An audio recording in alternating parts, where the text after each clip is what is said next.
Hey guys, welcome to the Cosmic Panel, where today we have the writer Wyatt Kennedy joining us. If you might know him from the comic book series Knights, something that we have talked about multiple times now on the Cosmic Panel, and he has graced us with his presence so that we could ask him some questions. Just start out with the basic one. Wyatt, how are you? I'm good. I'm good, man. I'm really good. I'm tired. I've been very busy, but luckily so. Like we just started mapping out the second season of the book right now. So that's just been kind of like my everyday. But it's good. I'm good, man. How about you guys? Good. Just been Great. been reading. Doing great. But so I wanted to start off with our first question, which is: growing up, was comic writing always something that you wanted to do? And if it was it well supported by your family and friends? Oh man.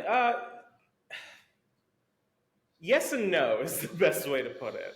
I grew up, so like I was born in New York City, and then I spent most of my life. I was raised in St. Petersburg, Florida, which is kind of like the actual place where Santa Pedro and Nights is like based off of. Um, That's sick. like the high school Vince goes to is like actually modeled off of like my high school. A lot of like location streets, like the pier that they're out in issue one is like directly the St. Pete Pier. I didn't really grow up next to like a comic book store or anything like that. Comics just kind of like fell into my lap in like weird ways. Like I went to in middle school. I think the first comic that I ever actually read that I discovered in middle school that didn't carry them. It just literally was like in a cubby somewhere, and I was like, "Does this belong to anyone?" And nobody copped to it. It was a Batman trade during the what's that? What's the arc when like No Man's Land? It was a No Man's Land collection. And I remember reading that, and by that point I had seen like the Burton films, and I'd seen Batman Begins, and I just thought it was really cool. And comics were that kind of thing of like about them, how they exist. But I didn't have any shops near me. Was raised in relatively decent financial situations. But comics were never just something that I could like throw money on. I used to shoplift comics as I got older. at the I at understand it.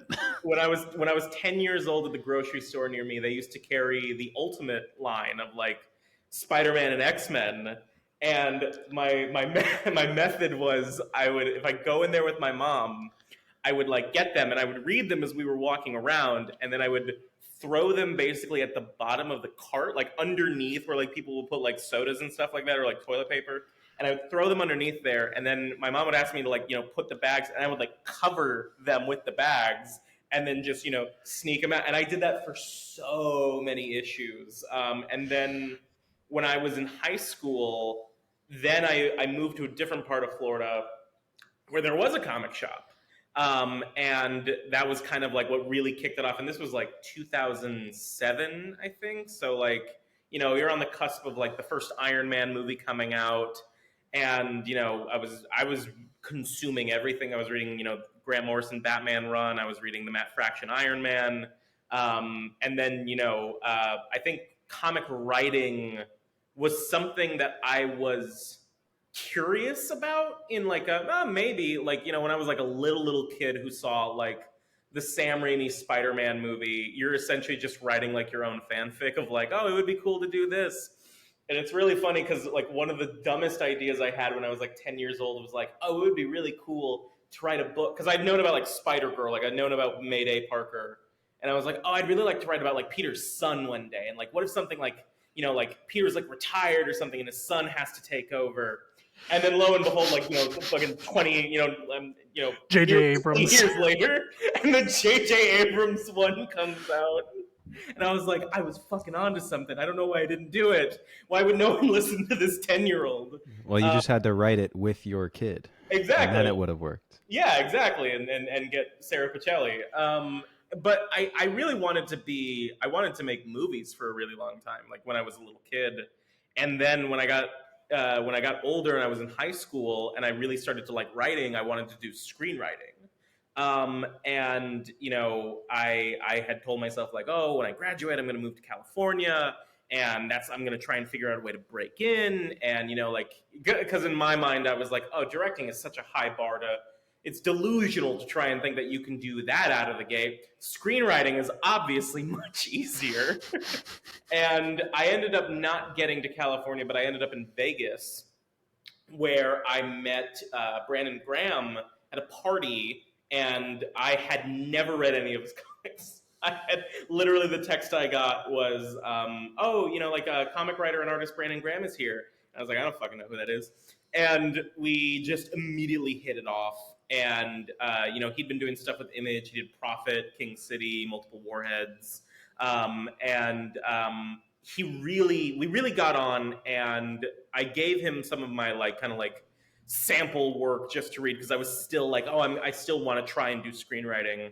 And eventually he just kind of talked me into like, hey, it's really hard to get a movie made. It would probably be easier for you to do comics.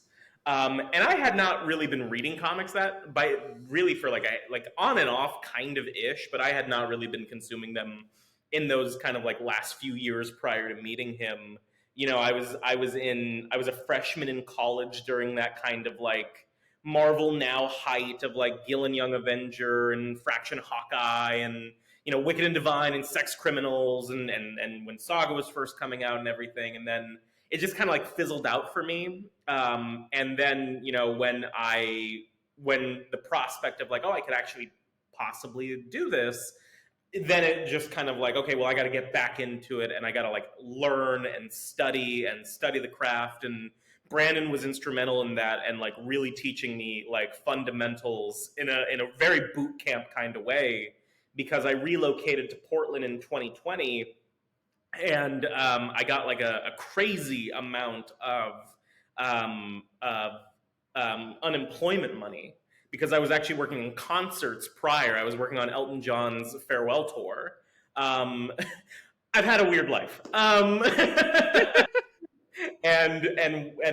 when that fucked off because of COVID, and I relocated here at Brandon's insistence, I got this crazy amount of money where I was like, I don't need to look for a job. I don't need to do anything. And he was just like, okay, now focus on learning how to write comics. And I had started writing Bolero like all the way back in like 2016 as like a short film, and it was very different. And then by 2019, when I was like, okay, I want to learn how to do this, then it started to loosely take shape. And then by 2020, I was actively writing what is probably closest to the final version that had actually come out. It was a big learning curve. I think the most like valuable thing I had to learn early on from Brandon was write a single issue in 20 pages, which I was like, that's impossible. There's no fucking way. And that's very evident in Bolero in the first issue of Nights, with how fucking long they are. I do not regret the length, but I definitely have learned to rein myself in. But I love writing comics. It's when it's working and when it's right, it's right. My family has been incredibly supportive. I come from a very artistically driven family. My mom was a makeup artist for like Whitney Houston and like David Letterman, and art has been very central to me. My mom was a big comic book fan when she was a kid. And so, any kind of interest that I had, she would like, go above and beyond to try and like, get me to pursue it. And, when I started living closer to a comic shop, she would take me there and, let me get stuff. And she would also get stuff as well that she would like read and bond over. And like, I remember I bought the third issue of Kick-Ass when it first came out, and kind of like hiding it, because I was like, I didn't have really like conservative parents or anything, but it's not exactly the book that you'd be like when you're like 12 years old, that you'd be proud of like your parents kind of seeing you read. And there was a day where I was just kind of like reading it, and my mom was kind of like, what's that? And then I was like, it's this book. And I gave it to her, and she was like, oh, I want to check it out. And she came back to me and she was like, do you have the rest? So I'm very lucky. I'm very lucky to be in a situation where I've got, really, really supportive, wonderful people around me and friends that read my stuff and like it, because you never want to be the guy who's like, I'm doing some really cool stuff, and then it's pleasantry buys, and it's just like, well, obligation. But yeah, it's I love it. I hope to do it for just long enough. I would like to still do other things and eventually hopefully try and write for TV and movies or video games or just anything like that. I think just right now where I'm at, comics is the medium that just allows me to express, where I'm at right now. Yeah. That's fantastic. And I think that love of movies really translates to the page in Nights especially.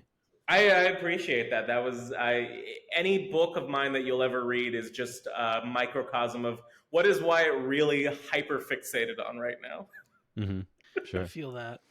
You kind of already talked a little bit about it, but Bolero, was that something that Brandon got you into the room at Image for? How did that come about? So I have everything in kind of my artistic career has been kind of needlessly easy, and that's not to brag, but it's kind of it's uncomplicated, kind of stupidly so, where Bolero we pitched it in 2019 with a different artist, and it was rejected.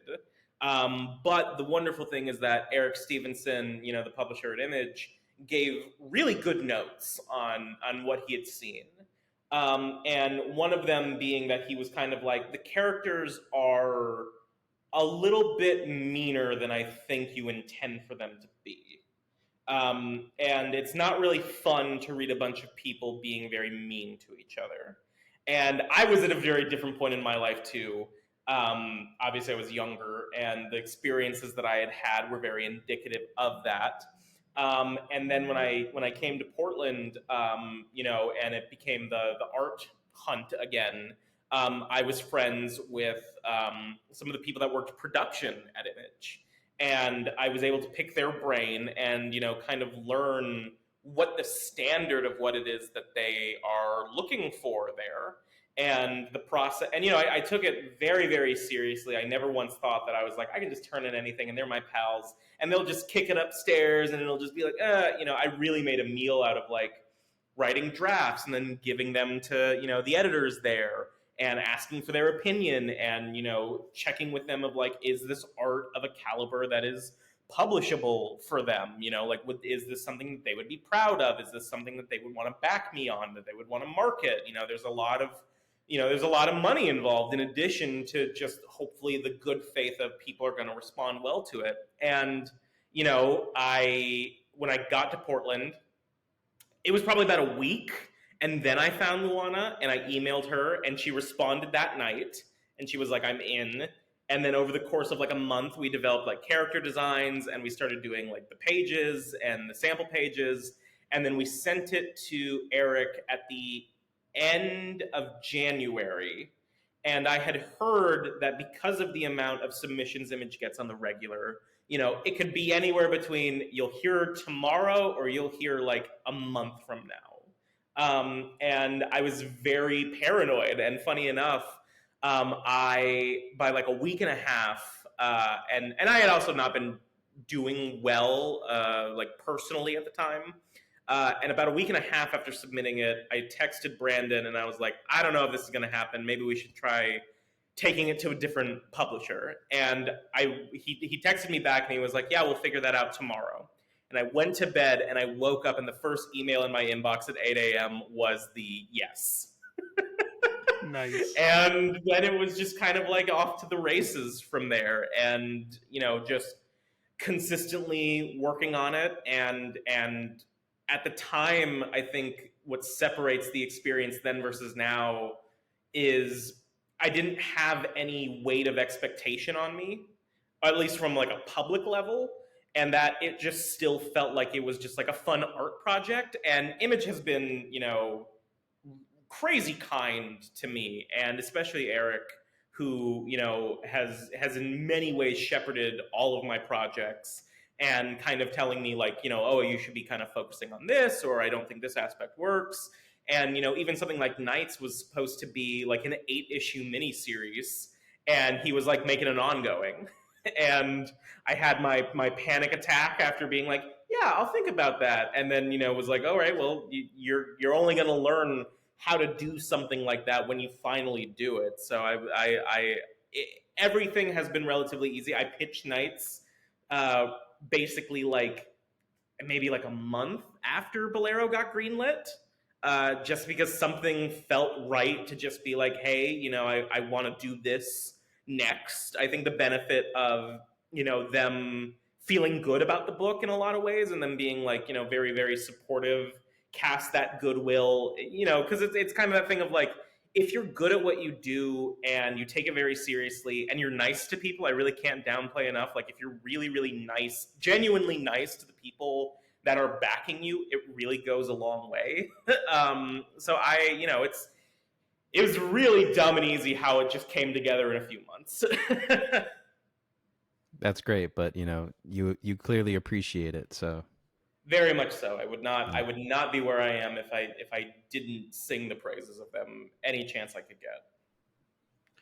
I'm curious, talking about Knights. How did the concept of Knights come about? Was it an idea that was like rattling in your brain? Did you already have like a rough draft in your head, or was it just something that like in the moment right after Bolero you were like, oh, I have this? So it started in 2017, and it was a very different project. It was a crazy different project. I was one of my best friends who I was living with in Florida before I moved to Vegas. He was a musician, and I used to like shoot his music videos and his live shows, and he was just like a local artist. And we just got on like crazy well, and we had the same taste in everything from like anime and video games and movies, and we loved just kind of talking about like a mixed media project, and how he was working on some new music that I really really loved. And we had lunch one day. We were like a museum or something, and we were having lunch, and I was like, hey, I was listening to some of those demos, and it kind of like, I started coming up with this idea of like two cousins who live in Florida who sell blood to vampires. And he was like, that sounds fucking dope, let's do that. And then life happened, and then we never got around to doing it.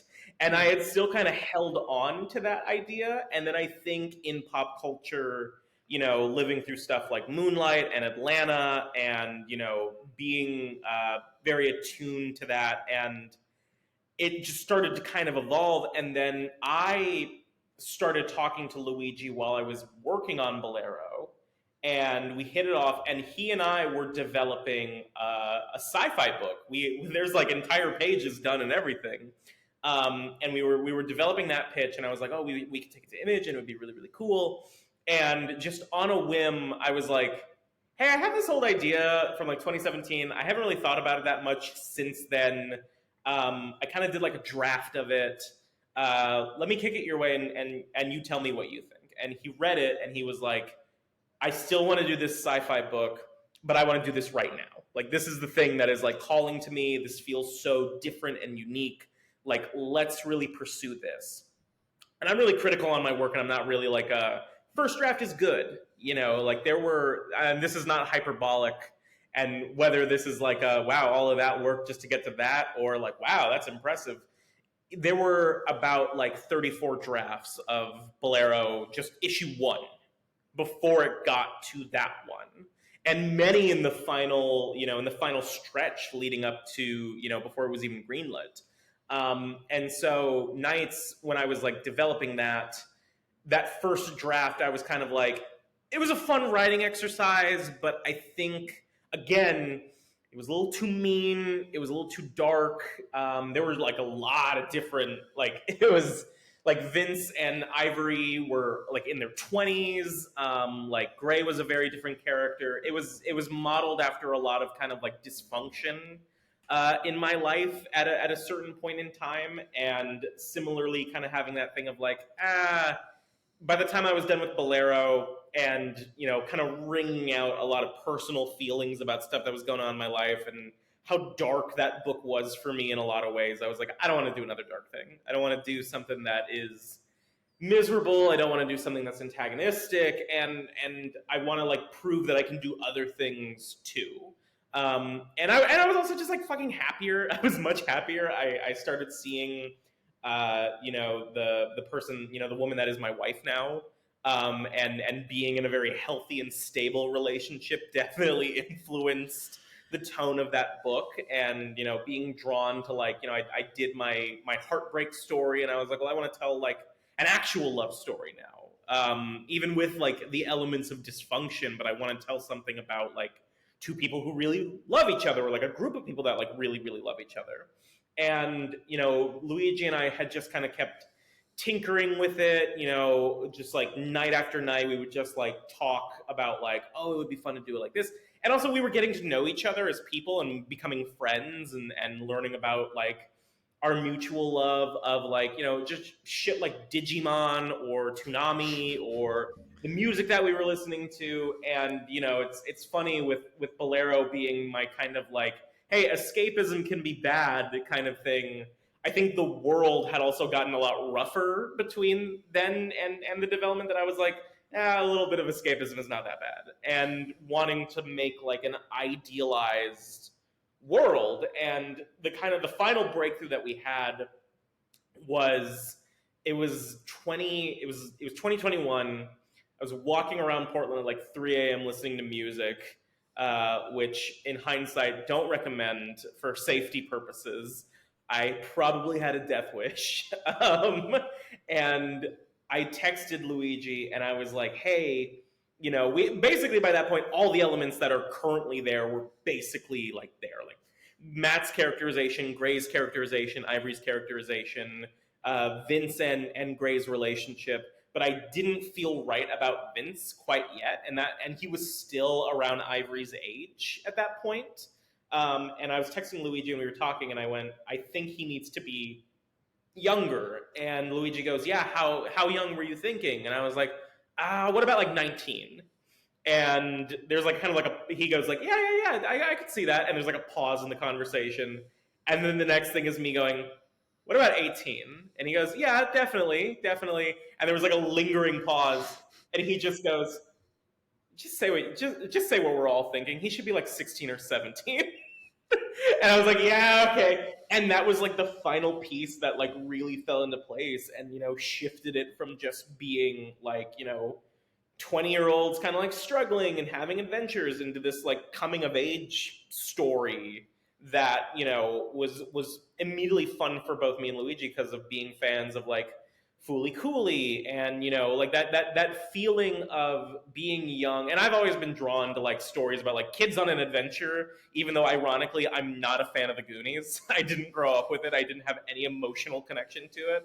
But just like kids being in danger and the fun of like doing bad stuff with your friends, or like those kind of like lightly near death experiences that you're laughing about, and blending that with the friend group that I had in my 20s before I left home in Florida. And that dynamic of, I was living with my aforementioned best friend who I started working on as a concept album, and his brothers. And it was essentially the gang's house of just kind of like this halfway house full of like these dumb wannabe artists. Like Matt is based off of my best friend's brother, who like was making video games like in his bedroom and was like super passionate about it. And like it just felt nice to kind of relive that. And then wanting to expand my own kind of like visual vocabulary too with comics, of being like, well, with Bolero, that thing of like, I'm going to do the multiverse, but not really, and not really capitalizing on the visuals and all those things I wanted to do. And then when I got to Nights, I was like, I just want to do as big or as crazy as I can think of, because it's going to be, it's going to live forever, and I think it'll be more memorable that way. And it's been nice to see people gravitate towards those elements, even people that are like, it alienates them in some way, and they're like, I don't really know about like what's going on in the story, but I really like the vibes. Yeah, I think you do a really great job of balancing like humor, horror, and like this weird coming of age story really, really well. Thank you. I appreciate that. It's hard to do that balance. My wife is the editor on the book, and it's not an enviable position where so often I will be like, I want to do this and this and this and this, and she'll stop me and go, "You're spitting so many plates right now. You have to remember that you have to tether them." And a lot of times with the stuff I do, I'm very much it might not make sense now, but I promise you it'll make sense later, which I think in some ways is kind of opposite function to a lot of ways that people consume comics, where it's very, every month you're getting like that next piece of the puzzle. And for me, I'm kind of like, you'll get 5 right now, and then you'll get like 20 in a couple months from now. And hopefully you notice where those things are going, because I think it breeds more readability that way. That there are, there's stuff in the titles of the issues that are foreshadowing to things that are going to come very soon. So just trying to like really engage people with it, regardless of the genre stuff, is like one of my highest priorities. Makes sense. Right. And sort of talking about the audience reaction a little bit. Overall, have you been surprised by the overwhelming feedback and overwhelming positive feedback on the book? It's weird. It's nice. It's very, very nice.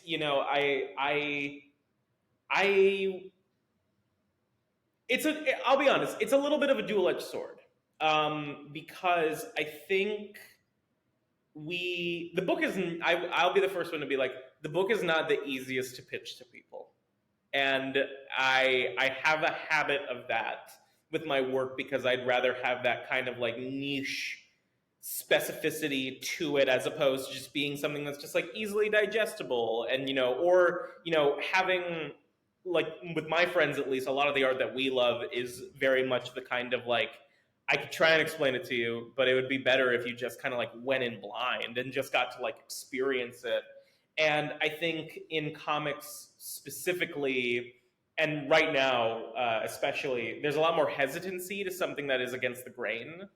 And I really appreciate people who get it, who really get what we're trying to do, and people who, kind of are seeing the forest from the trees in a lot of ways. Because one of the initial things I really wanted to do with the book was a more episodic approach, where all of us love, episodic animated series. We love Gravity Falls and Owl House and Steven Universe and all that kind of stuff. And, the various anime that we grew up with, watching Toonami.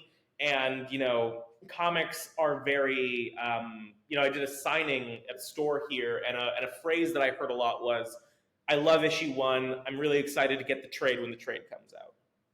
And kind of like on my end, trying to incentivize people and to be like, the trade experience will be a distinct different experience from the single issue. And, a complaint that I have always gotten about all of my books, and it'll probably continue until the day I die, that I like, is that people build an expectation from issue 1, and then issue 2, when I do not immediately deliver that thing, that they have built an expectation of like, oh, well, he's going to get into this, and then I don't, because I want people to be a part of the ride, and to settle in and to be surprised. I feel like a lot of times people are averse to kind of like, not getting what they want, but hopefully getting something that if they didn't expect it, they'll really vibe with it. Like with issue 2 was the easiest issue that I've ever written of Knights. No issue has ever come to me so easily, and it borderline was just like, I want to do an issue where Vince is just walking through the woods and he meets a mole and they talk about life, and that's it. And, seeing people really, really vibe with that and being like, oh, well, now I'm excited to go month to month because I don't know what I'm going to get issue to issue. And there were plenty of people who were also kind of like, what the fuck is this? I thought we were going to follow up with all the stuff that you had just set up in that first issue. And it's hard to kind of sometimes, because, when you're a creator, you want to win over people. Like you really do want that like general adoration, everybody's into it, but that's impossible. That I remember, even seeing like the really positive reviews that made my day, there was a YouTube review that I stumbled upon where this guy, like, he's, and comics culture, not to be, I don't want to like condense it, cannot be very friendly. Yeah, that's and not can an be understatement. and can be very snarky, and can be very, it's kind of a, and it's not an elitism thing, coming from a creator. I don't think, or I don't intend it to sound this way, but there are people who, when you are consuming one type of thing, you are building a repetitive language in your head of just that one kind of thing. So when you are experiencing something else that is not that thing, and it's not doing the things that you're used to, you're kind of like, what the fuck is this shit? And the YouTube review, I remember reading one or watching it, and he starts off with the phrase, "So Knights is definitely a comic I read." Oh my god.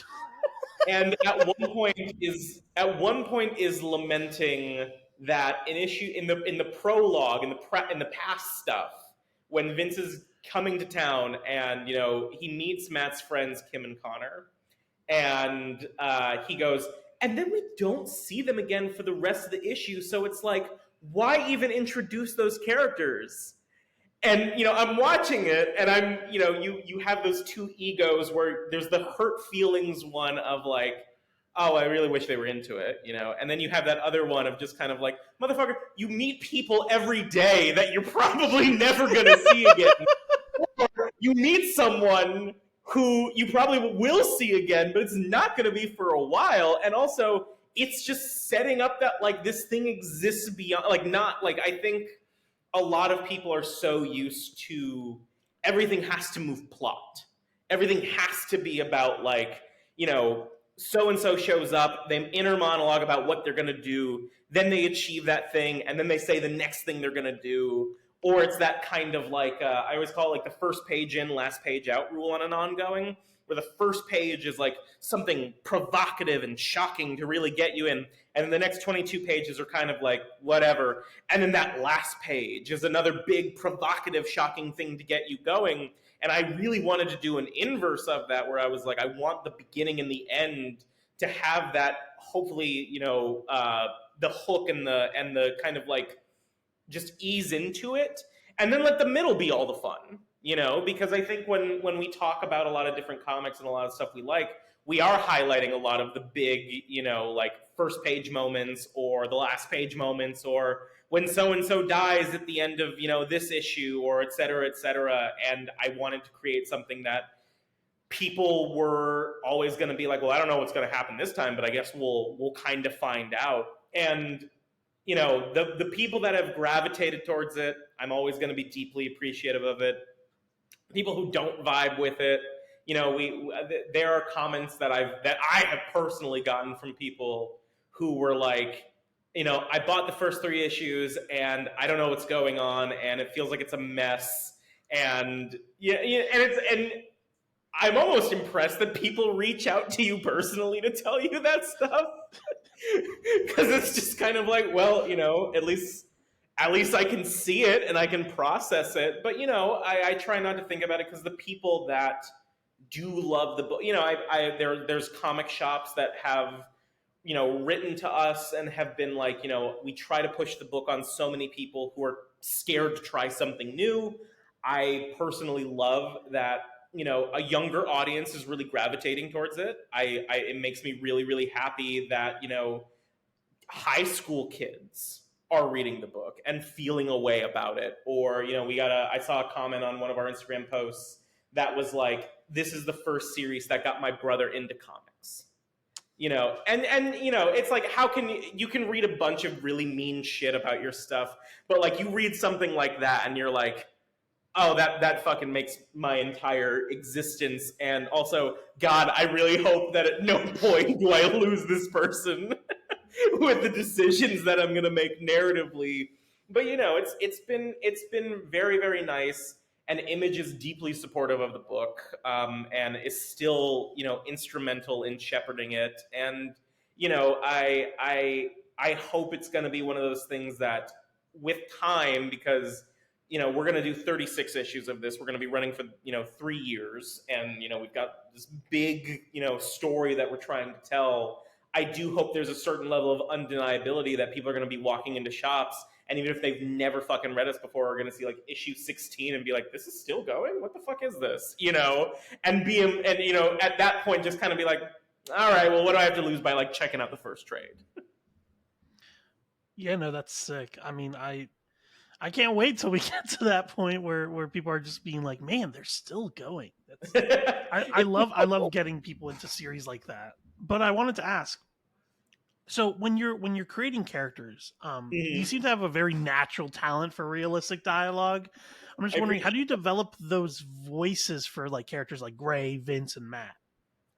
Oh, that's a good question. I've never been asked that before. It's a mixture of a lot of different things, to be honest. It is a little bit of people I know, like people like real life friends that I've had are instrumental to kind of developing those things. Gray is like a composite of a lot of friends I've had, or girlfriends I had, or characters that like I've always really liked, and have wanted to write. And then, same with Matt, like I said, being based off of an actual roommate that I had.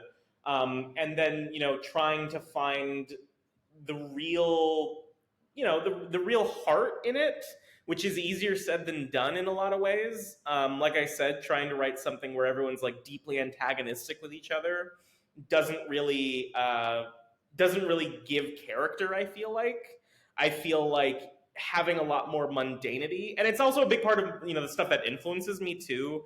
I really love a lot of slice of life stories, that kind of beautiful mundanity.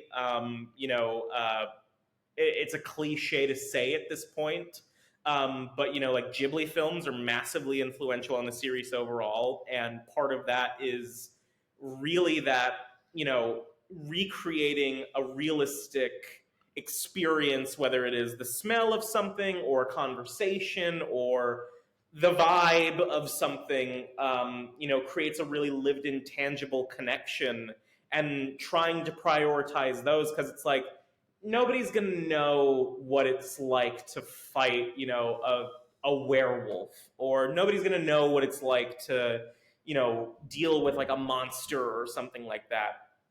But like bullshitting with your friends, or just like riffing or trying to make each other laugh, or feeling that nervousness about like someone that you are discovering that you're in love with, or just any of those things, that's like those are universal feelings, just trying to hone and highlight them. And also I don't know, it's just like trying to craft a hangout story is really fun to me, especially if you can endear people to the characters. I was really happy that people really love Matt. He's so cool. And I think it's giving people a bit of a less is more, or at least kind of denying them in some elements. Like if you can create like a really human experience, like when I was a kid, my favorite characters in a lot of fiction and like video games and anime were always characters that showed up for maybe like a handful of episodes and then we never saw them again. And that want of like, fuck, I really wish I could spend more time with like that dude, because they were just so cool, or they were so interesting, or they were so funny, and you end up kind of feeling that way about real people that and I try to like preserve a lot of those some of the passages in the book are genuine conversations that I've had with friends, or actual things that I have said to like, people that I thought that I was in love with, or like dreams I've had, or just experiences that I'm like, I want to recreate this so that people can like form a real attachment to it. And I think it comes through with that, people don't realize they're emotionally invested in like a character or characters' relationships or something until like they kind of like click and do. I never really assumed that people would really be invested in Vincent Gray's relationship, and then seeing from so many people that they're like, hearing things like, yeah, I ship them, and having that kind of creator like, fuck yeah, that was the goal. You want people to like really love that. And the only way you can do that is just by like showing them as people. I don't think if everything's at 11 all the time, you kind of become numb to it. So you've got to have moments of just like, walking, Vince walking past Matt and him talking about jailbreaking Tomb Raider, and it's just like, it's a totally like throwaway dialogue moment, but it reinforces, to me at least, a lot about who they are, and I think you need that. Yeah, my favorite moments in the series, like I love your world building, but for me, like the moments that highlight for me when I think about your series is like the moment where like Grace steals that skateboard from the bunch of guys. Like that is so funny to me because it's such a small moment, but it's like that's her character. That's her character right there. 100%. Yeah, no, she's a kleptomaniac. It's great. Like and that is I saw, and I don't normally like I really do try not to be salty about certain things, but I found a review of the first trade. It was like an early trade release thing, and it was this girl who was like, I really hated this. Like, I love the art, but I hated this because all these kids were like the kind of kids that like go around and cause trouble and steal stuff and don't feel bad for it, and they are like horrible degenerates. And I read it and I was just like, I couldn't even be mad. I was just kind of like, really? And I like went through and I was like, what have they done so far that's like so fucking bad? And I was like, light petty theft and being a little obnoxious. Obviously, they killed their grandmother. Like you missed that in issue 4. But it was also kind of illuminating because I realized that in a weird way, the thing I wanted of like trying to elicit like some kind of response out of people, hopefully from a place of they've experienced it, it kind of told me, oh, you knew kids like this, and either they did not like you, or you wanted to hang out with them and they didn't want to hang out with you. Otherwise, really harping down on like how horrible they were really feels like it's one of those like, this feels like this is about something else. Like, you're saying this is about this, but this is not really about this, And it's like, I'm turning 30 in 2 months, and I think a lot about how, I grew up, which is weird to say, but like, I was in high school when Odd Future debuted.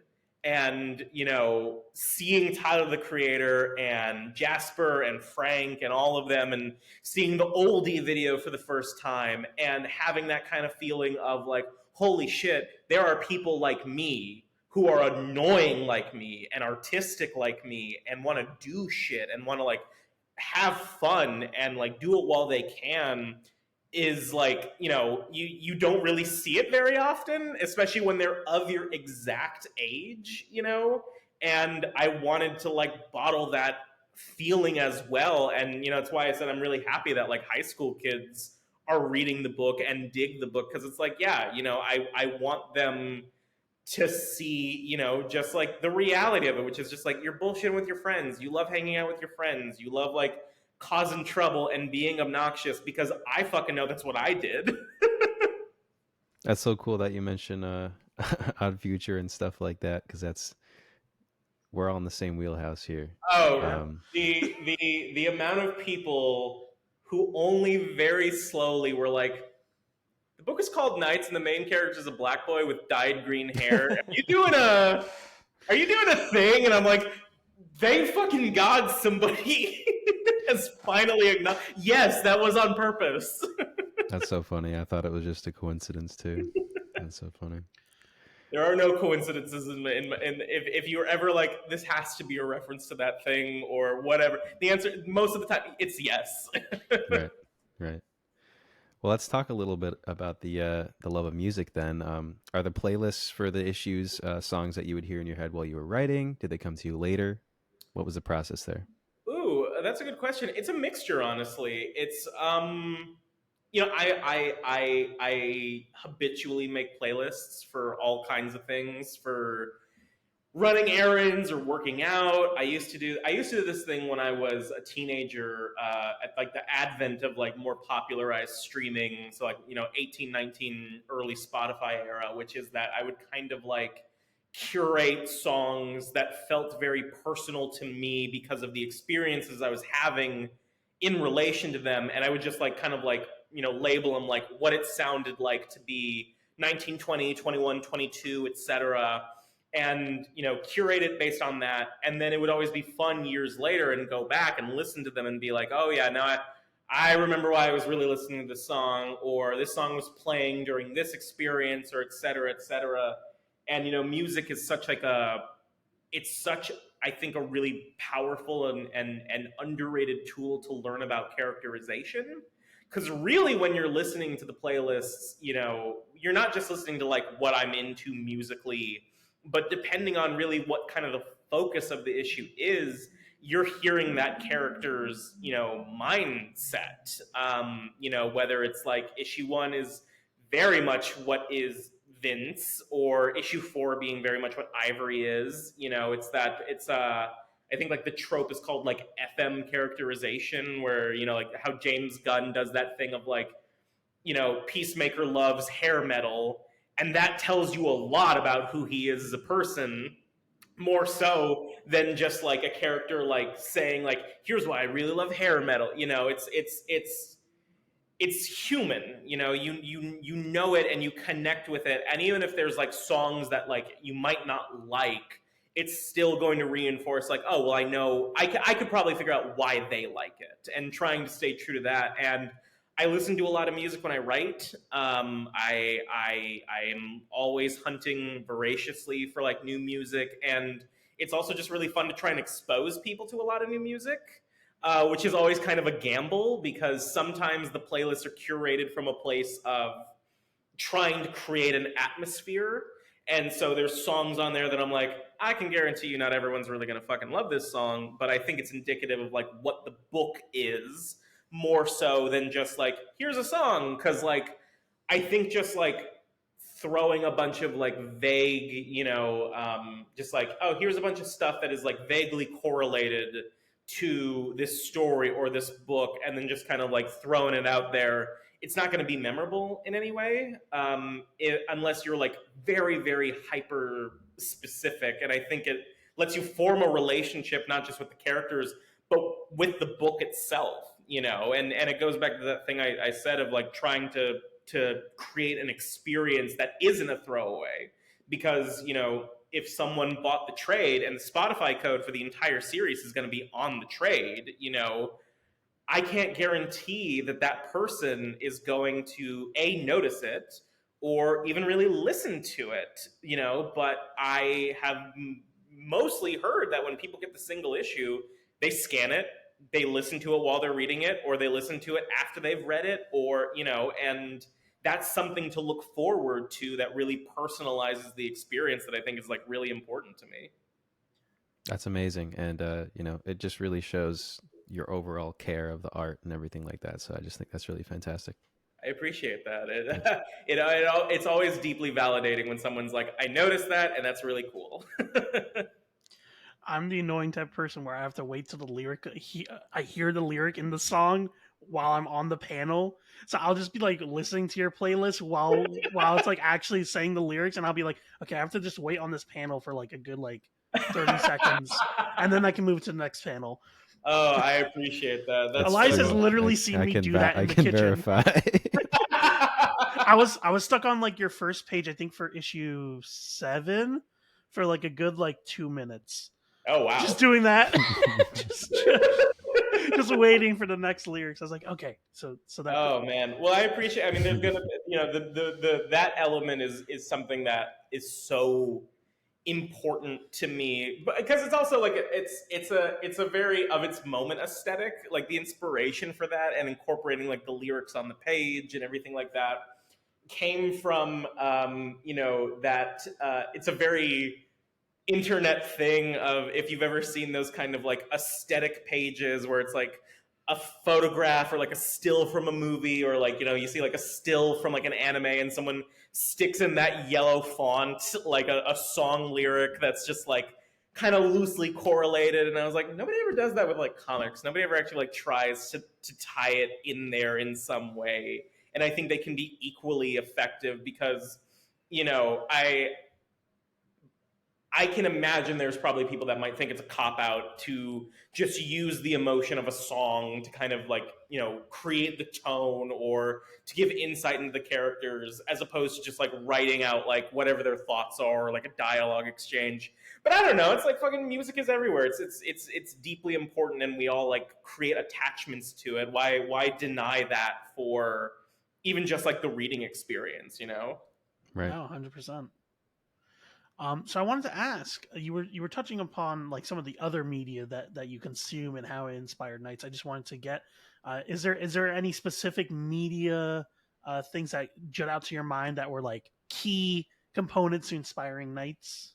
Oh, too many to count. I mean, it's a mixed. A lot of it is stuff that I loved when I was younger. Like the aforementioned Fooly Cooley is really important to it. The Monogatari series is very influential to it, and that's something that I only got into in the last few years, really, and especially like how it uses mixed media and how it uses kind of like a shifting tone. But really, the thing that kind of like was the Rosetta Stone in a lot of ways were cartoons. Were just a lot of cartoon series, especially ones of the last few years, where it was like, a Gravity Falls comparison is really not surprising. you know, uh, you know, uh, I've met Alex Hirsch, and he's a really, really wonderful dude. But like, Gravity Falls, Clone High, Samurai Jack, a very auteur-driven animated series, because the kind of disconnect between animation and comics is really not that far of a gap in my mind, especially tonally and what you can do visually. And wanting to create something that like felt like almost like a mood board in a lot of different ways. We got a request recently from someone who asked if maybe we could put in one of the trades like an actual like an appendix that has like a list of like things that we're referencing in there, so that they can go out and find it themselves, which I think is a fucking awesome idea. Yeah, that's sick. It's just trying to spread awareness of like, hey, here's all this stuff that we like, and whether or not it's personal to us or it's like an embarrassing thing. Like there's Digimon references, there's obviously like Miyazaki references, there's art book references, obviously music references, video game references. The aesthetic of the book, especially in future issues, is going to start to kind of like, I don't want to say change, but it's going to evolve. There's a lot of different things that we really want to do, and stuff I learned while making Bolero, and just like stuff that really inspires me, like Spike Jonze music videos, Michel Gondry music videos, fucking Rinko Kawauchi is one of my favorite photographers, who is like a really big influence on the book. It's a lot. It's like a lot. But I hope that it like gets people interested in finding a lot of those sources. Because another big one, honestly, is Venture Brothers. Venture Brothers is like a massive influence on the book, both in how it uses kind of like a very homage-driven, world that still kind of references the things that it's homaging at the same time, in a way that would probably like break a reality for a lot of other things, where it's like, they have the OSI and they have their Batman analogs and their superhero analogs, but they still talk about like superhero pop culture or like TV pop culture and things like that.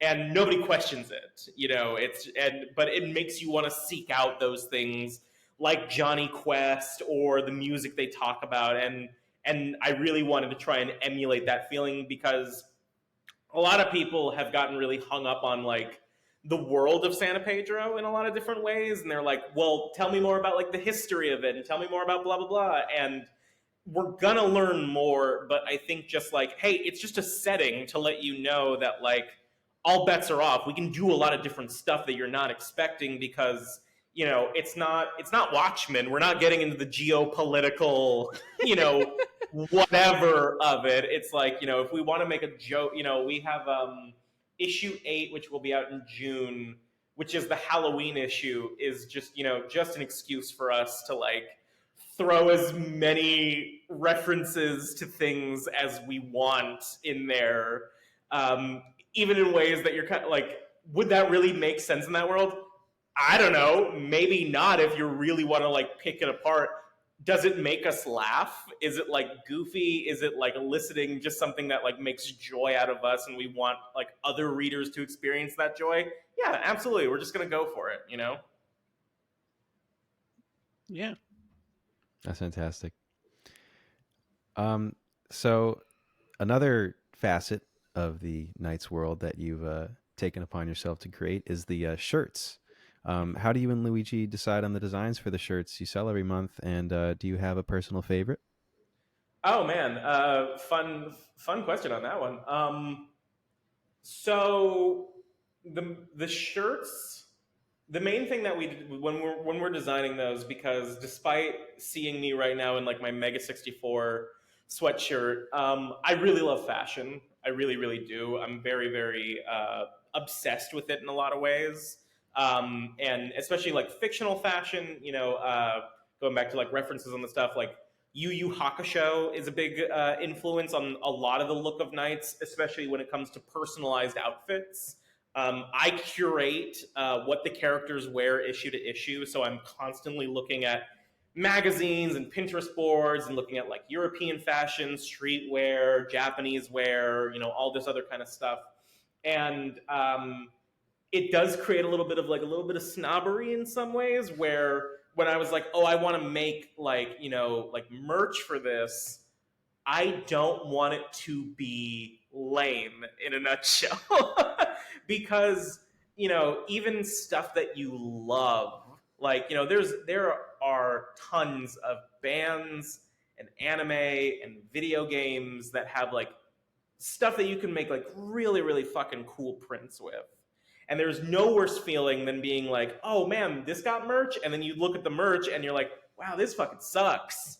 Or it doesn't feel like something that you can organically integrate into your own wardrobe. And we wanted to create stuff that we were like, no, this has got to feed the aesthetic of the book, which is this kind of like, you know, sun-drenched skater book in a lot of ways. You know, it's 2003, it's Y2K, and a lot of the, you know, when we've had all these guest artists come on, my own mandate with it really is to make something that you would wear and make something that you would feel actually feels legitimately fashionable, and that people could play with it and people could accessorize, and people, you know, I don't want people to think that we're being precious about the shirts. You know, if it's something that like, you know, if someone got a tee and is like, oh, this would make like a fucking cool crop top, fucking take scissors to that and make it a crop top. Like do whatever you want to it to really make it indicative of you, because that's why we design those prints. And you know, we're always updating it. And I think right now, probably the one that, or the two that I probably like love the most is the beach episode print from issue 5 that Anon Ramtaran did. That thing fucking kicks so much ass, especially the font that he chooses for beach episode. That beautiful like PS2 Wipeout era, like, love that. And you know, and trying to be mindful of colorization as well when it came to like the base shirts. Because, you know, there are going to be people that's like, you know, some people I know that only wear tees that are printed on black. And I have friends that are only the kind of people that are like, well, you know, you get more flexibility, like, you know, if they're going to throw on like a blue denim jacket or, you know, a hoodie or something, that they don't want to just like black out all of themselves. It's like, well, give them something in white. And then with the newer stuff, branching out into other colors, my current favorite print is the Welcome to San Pedro one that Luigi did. I think that one, especially because it's a front and, you know, it's got the back print and it's got the little front print, and seeing it in white and black is cool. But like, I really love the pink on that one. I really love the yellow on that one. Feels like, you know, peak. Like I want to see it hung up in skate shops. You know, like I genuinely want people to like really fucks with it. And I have a friend of mine recently who he's working on a play, that he's acting in, and he wore one of the sweatshirts to one of his rehearsals, and he texted me and was like, people were asking about it because they just thought it was like a really fucking cool print, and I explained to them that it's connected to like my friend's book, but just the fact that they saw the print with no context, that they're like, oh, is this related to like a comic book or blah blah blah, they just thought it was a cool fucking print, and it made them want to go and get it. And that exclusivity element of, we're not, some of them are going to be around forever, some of them are not going to be around forever, and seeing people who like don't want to miss the boat, because as someone who has awaited many drops in his life that he has not been able to get, fucking FOMO is real, and fashion FOMO is so fucking real. And I wanted to try and emulate that feeling of like, you get the shirt, you read the book, you're listening to the playlists, you get the characters. It's like being in a club, it's like being a part of something that like you and a really close-knit group of people are gonna appreciate and love and talk about and talk with each other about and try to get other people to learn. Like Blackbird Comics, they posted in their comic shop in Florida, that they posted like a bunch of like their employees wearing multiple different prints, and seeing like borderline like a fucking staff of a store just repping all this different stuff, and seeing them make it their own, like matching it with denim, or getting like an oversized fit and like really like customizing it, is like it makes me so happy. That's so cool, man. This guy's too cool. He's into everything. He's into the fashion. He's into the music. This is all stuff we love. It's too much. It's too much. It's hard. It's and it fulfills a certain niche in me too, of just like, I want to do a bunch of stuff, like I want to, being able to be like, I've got a comic and, kind of sort of like a clothing line and kind of sort of like a playlist curation, like it's growing up in the kind of the last vestiges of early 2000s MTV, and like, I keep saying it, but like Toonami and programming blocks, and being able to curate things and being able to like expose people to like just really cool shit, is like it's my bread and butter.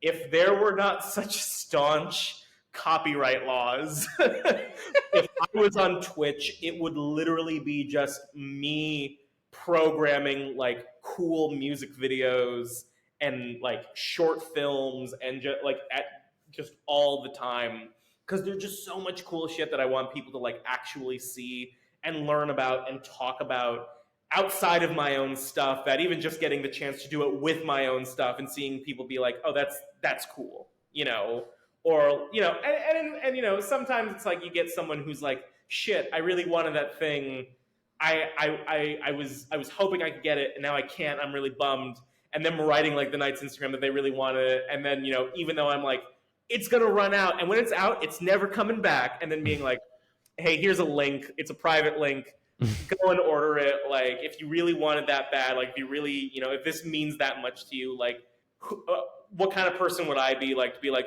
sucks for you, you fucking missed the boat, Take the L that your paycheck didn't arrive in time. I mean, that's such a real thing. I remember when the I think it was like the Donald Glover Adidas drop happened, and I was like, this is my moment. Like, I'm so fucking ready. Let's go. I've got money in the bank. I know which ones I want. Let's fucking go. And they're gone. You just pull up the page and they're gone. You're like, cool. Well, maybe I'll see what the resellers are charging. Oh, yeah. Fuck me. Okay, never mind. you know? Mm-hmm. Well, yeah, I mean, just goes back to, the fact that you really found your audience with this project, and that's just really wonderful, I appreciate that, and I appreciate you guys being so into it. It warms my heart. I'm so glad. I want to pivot a little bit to the future, if we could. Yeah. How did the X-Men wedding special come about, and is this really your first printed work with Marvel? Yes, it is. So the X-Men special. So I had done a was it last year? Yeah, I think it was last year. I did for their Infinity line. I did one of their Pride issues with with two Black Panther characters, and that was honestly one of the most shockingly fulfilling experiences of my career in a way that I was not, because like I don't have, uh, not anymore at least, as strong an affinity for superhero material as I used to. Which is funny because a lot of people know me as someone that reads, a lot of European and, manga and, other indie comic stuff. And they often assume like, well, he must hate superhero stuff. And it's like, no, no, no, no, no. I can tell you a lot about like the stuff that I've experienced and read and the characters that I love and etc. When Marvel reached out for that Black Panther short, it's because one of their editors was a fan of Bolero, and I was like, okay, well, if I'm going to do this, I want to do it the way with the stuff that I grew up reading, which is like J. Michael Straczynski era Spider-Man and, Bendis Ultimate stuff and that feeling of a level of like maturity. Not like it was taking itself so hyper seriously, but it was like, hey, I'm going to cater, like young people can read it, but like I also want adults to read it and have like an actual like emotional connection to it. And I don't want it to be a throwaway thing. And my penchant for wanting to do like love stories and do really human stories.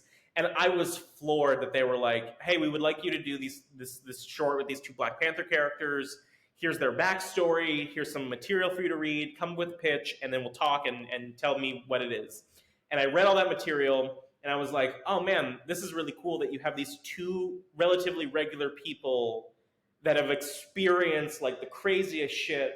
And then the first thing my brain went to was, man, what is that like when you're older and you're still in that relationship and now you've got to deal with like actual problems like health and memory and money and etc. And not in a way that's like welcome to the gritty realism of it, but just like, my wife and I talk about like what would happen if like, for example, like there's a lot of health defects that run in my family, and talking about like, well, what would happen if that like came about? We're getting older. These are things that we have to talk about. And I pitched it to Marvel, and they said yes. And I was like, no notes, no nothing, no. You don't want me to like. You don't want Thanos to show up or something like that? Like, just nothing? And they're like, no, just go for it. And I wrote it, and they loved it. And I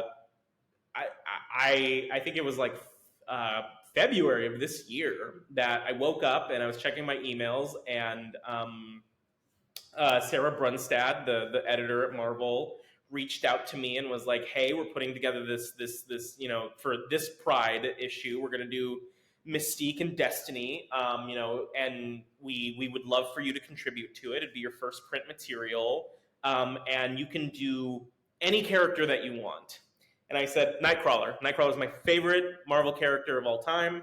I have a Nightcrawler pitch for an entire miniseries that I would really love to do. I didn't tell them that part, but I was just like, Nightcrawler, Nightcrawler, Nightcrawler. And they go, ooh, that was the one we hoped you wouldn't want to do. That's the one who's off the table.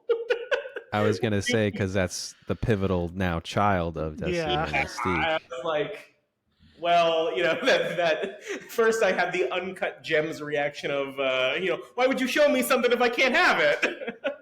and then kind of like, okay, well, let me think then. And I knew I wanted to do like, I'm really excited to see what some of the other writers are doing on that, but. And I would love to learn why they chose the ones that they did. But for me, it was really important to assert a emotional connection to either Mystique or Destiny, and the knowledge of like, well, Rogue is their daughter as well.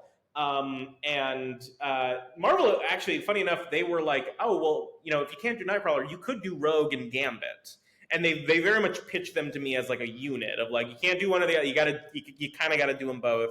Which I understand, and there was that symmetry of like, well, they're married now, and there's this wedding, and there's all that mess and all that drama that you could play with.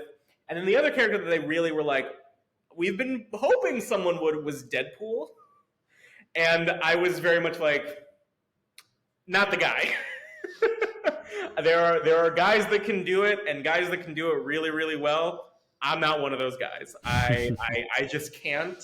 Honored, and I usually try to rise to a challenge, but that was one of just like, I could not imagine what I would do with that, because I couldn't find the heart in it.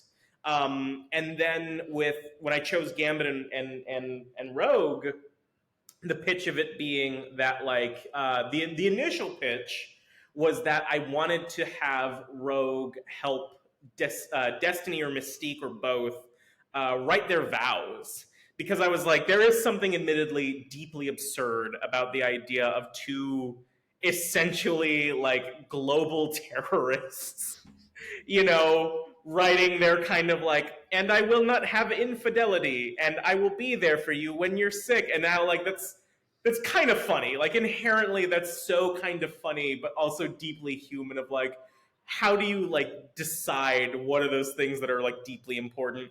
And especially for two characters that are ostensibly, villains, you could argue, morally dubious. So how much weight do vows have with people that have done questionable things? And I was really, really interested in that.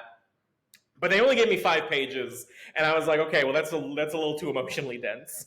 And it kind of evolved into, well, I want to keep Rogue having a conversation with Destiny about marriage. And, very often in stories, there's always that element of, parents see their kids getting married. And then the parents have to give that advice of like, this is what marriage is. This is what to expect. Or, if the parent is divorced, it's like there's always that cloud of like, it didn't work out for me, how can you expect it to work out for you, kind of a thing. And I was drawn to the fact that like, well, there's an inverse now. And you have the children that have been married and happily married, and you have Rogue and Gambit in this wonderfully beautiful, honest relationship.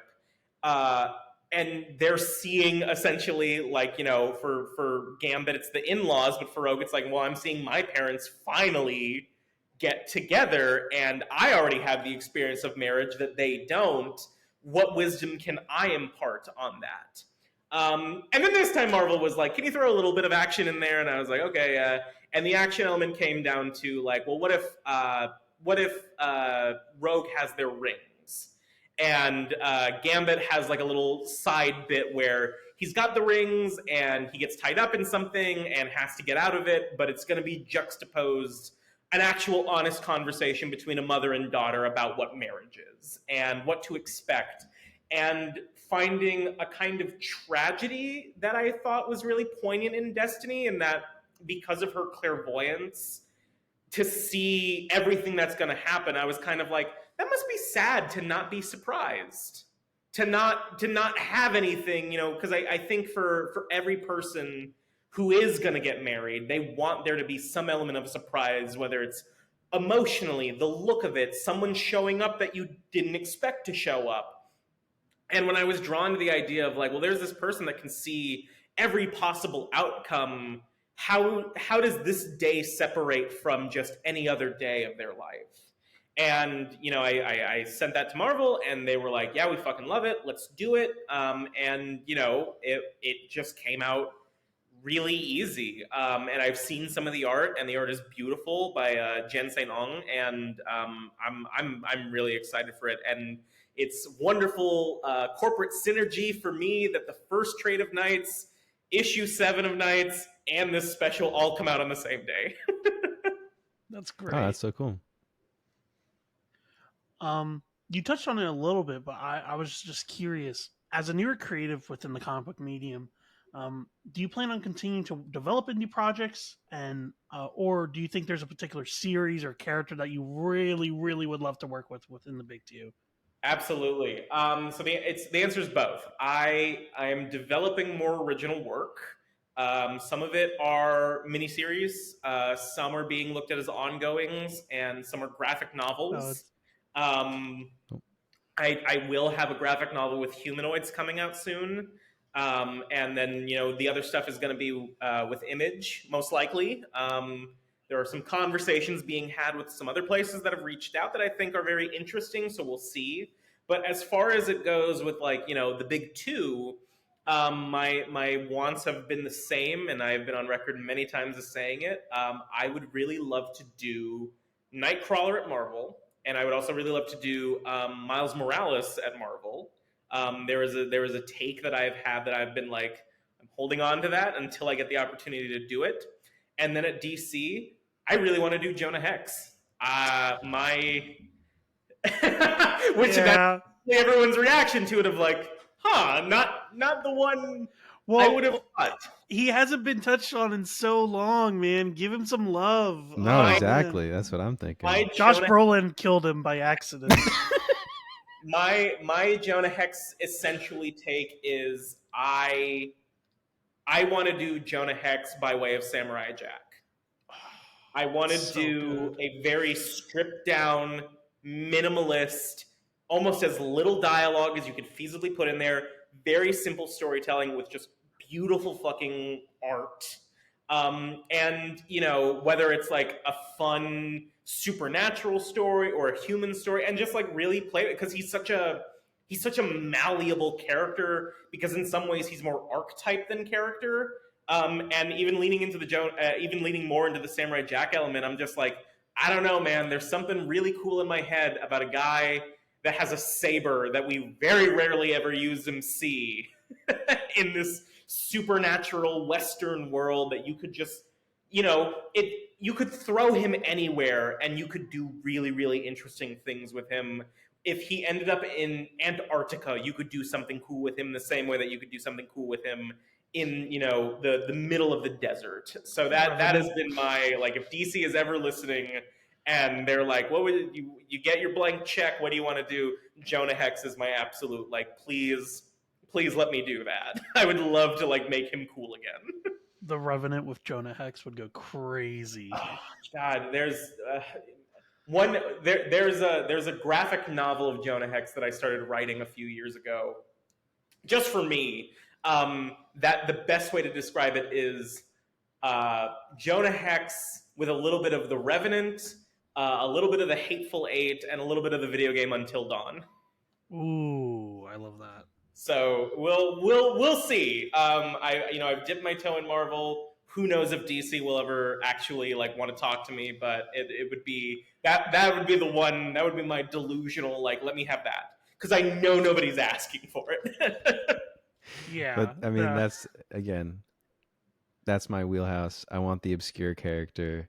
I don't want to read, the 20th Superman story. So just the fact that you say a character like Jonah Hex, tells me a lot. Give me D-Man, give me Jonah Hex, give me like weird Badger as fuck. DC, be like, hey, I don't know if you know this guy exists, but like, let him do Jonah Hex. So let him discover my work that way. Like, this weirdo wants to do that guy.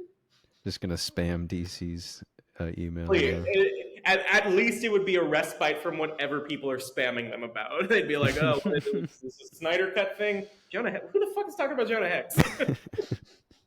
Yeah, no, I genuinely can't think of the last time he had his own book. No, he's only ever been a part of other books, and it's always. Yeah. Oh wait, most recently was in Superman. He appears just for a little bit. Yeah, because Superman goes back in time to the Western. Yeah, because I know. But it's like very short. The main Superman book. Yeah, the one by Joshua Williamson. But it was like very short. He's like appears near the end just to arrest the guy because he's like, I've been away doing yada yada. That's why the bad guy's been doing stuff. Yeah, and it's there's so much good stuff with him out there. Like the Palmiotti stuff. There's a lot of great stories in there. Joe Lansdale has done fucking amazing stuff, both in comics and also with like animation. Joe Lansdale wrote the Jonah Hex episode of the first Jonah Hex episode of Batman the Animated Series. He wrote the DC animated short with Jonah Hex that who's the guy that played the Punisher the first go around, like the very first movie. The very first movie, not the Dolph Lundgren one, the one after that, the one that's set in Florida for some reason. Oh, the one with the rocket, with the RPG where he hits the Yeah, guy yeah. doing the parkour. The guy passed away recently That's the too. second one. It's Warzone. That's the Lexi That's Alexander one two, with Ray yeah. Winstone. Oh yeah, Oh, that I was the can't. one I was thinking It's of. there was the fan film that the guy that made him made that has like Ron Perlman, Dirty Laundry. Oh, okay. Oh, it's Yeah, I gonna don't know bother about me. this one. The only one I can find popping up is the 2004 one. It's gonna bother. It is the 2004 one. Warzone is the other one. Thomas Jane. Thomas Jane, yes, yeah. Thomas Jane voices Jonah Hex in a really great DC animated short that Joe Lansdale wrote that I fucking adore. But yeah, maybe one day.